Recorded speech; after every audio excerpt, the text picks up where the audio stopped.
Welcome to Strictly Speaking.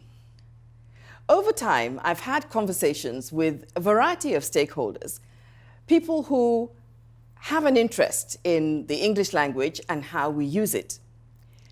And I've also discovered that education is something that keeps on coming up as one of the reasons why sometimes language is not being properly used. But there's one group of stakeholders that we haven't yet had a conversation with. And I'm talking about the parents. Mrs. Yinka Ogunde, you're welcome to Strictly Speaking. Thank you very much. I'm honored to be here. Well, it's not just that you are a parent, it is also that you are a concerned parent. Absolutely. And actually, that is the name of the group that you represent. But that's not where I want us to start. I want us to go back a little bit. Okay. I know that you have an interest in young people. In fact, I'm aware that you started out in advertising, but then somehow along the line, you decided to do something about young people and their development. Maybe you can start by telling us something about that. We started about 17 or 18 years ago with the We Are the Future of Our Nation program, which was a youth-focused program. We have three core objectives: inspiring patriotism, promoting unity, and celebrating role models. And our focus group was on the graduating class in secondary schools nationwide. We actually ran that program for 15 years non-stop. I got into the sector and I fell in love with the sector, and I saw that there were so many things that needed to be done. I wonder, during the time that you have worked with young people, did you find out that they had some difficulty in communicating with their parents? Absolutely. Communication is so important. A lot of young ones find it difficult for them to face their parents and tell their parents things. And sometimes I ask myself the question, why is this so?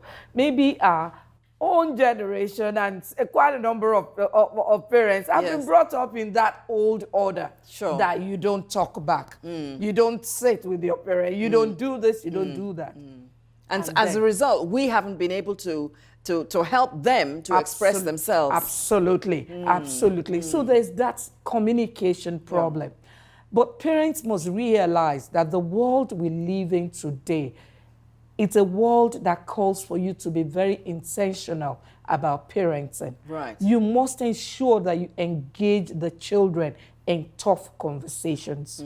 Parents must never be afraid of bringing out those issues. I mean, not actually in a lecture mode or something, but a conversation. In a conversation. I mean, take the issue of drugs.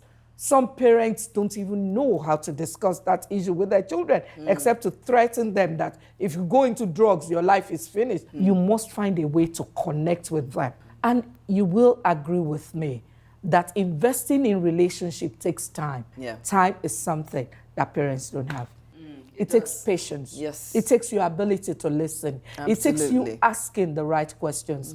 But now, whilst you were engaging with these young people, and this program that you ran for 15, 16 years, was that one of the reasons why you established the Concerned Parents Network? I remember clearly, I think I was on holidays or something like that, so my head was a bit clear. And I just said that, look, there is a need for us to bridge the gap between the parents on this side, between the schools on this side, between the government on this side. Why don't we, and the name just popped up, Concerned Parents and Educators.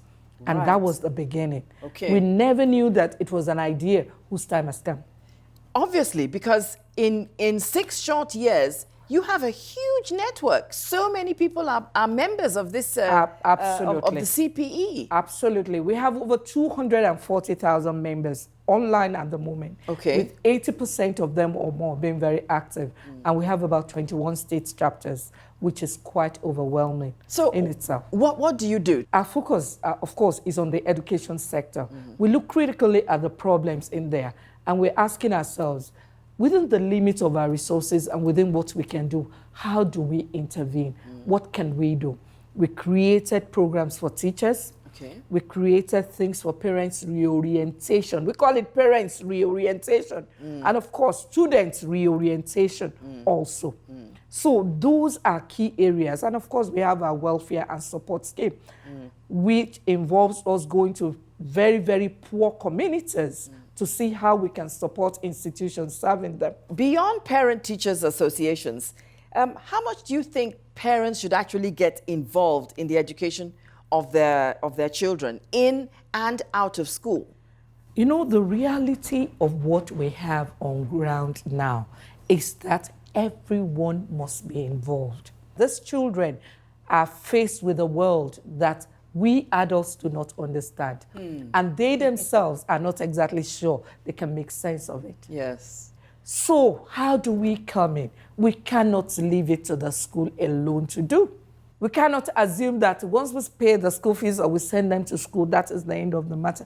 That's a very dangerous assumption. Don't forget that there's a limit to what the school can do. The teachers are busy. If it's government schools, they're contending with so many things. If it's private schools, they are also battling with lots of challenges. And that's where the parents always make the mistake that once I've paid the school fees, I can just take you, okay, this is my child. Take care of the child. Teach the child everything he or she needs to know. How to clean, how to sweep, how to talk, how to play games, how to socialize.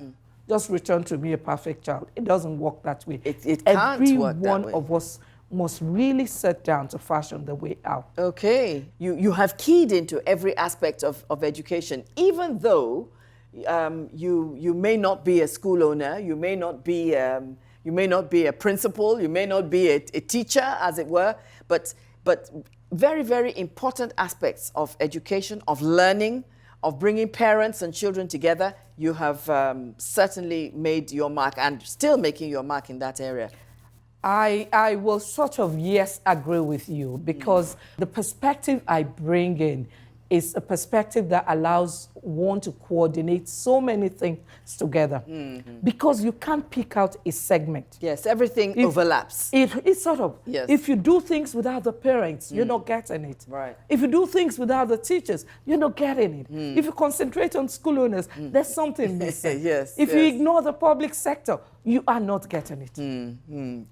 Well, So Mrs. it has Ogunde, stretched me. I'm sure, and it will keep on stretching you. But I'm sure that you will keep on getting good results. And with the passion that I have that I have displayed today on this program. Well, I really do wish you well, and I thank you very, very much for taking time out to come and speak with us on Strictly Speaking. I wish you the best of luck. Thank you very much. I've really enjoyed myself here today. Thank you. Thank you very much. Thank you for having me.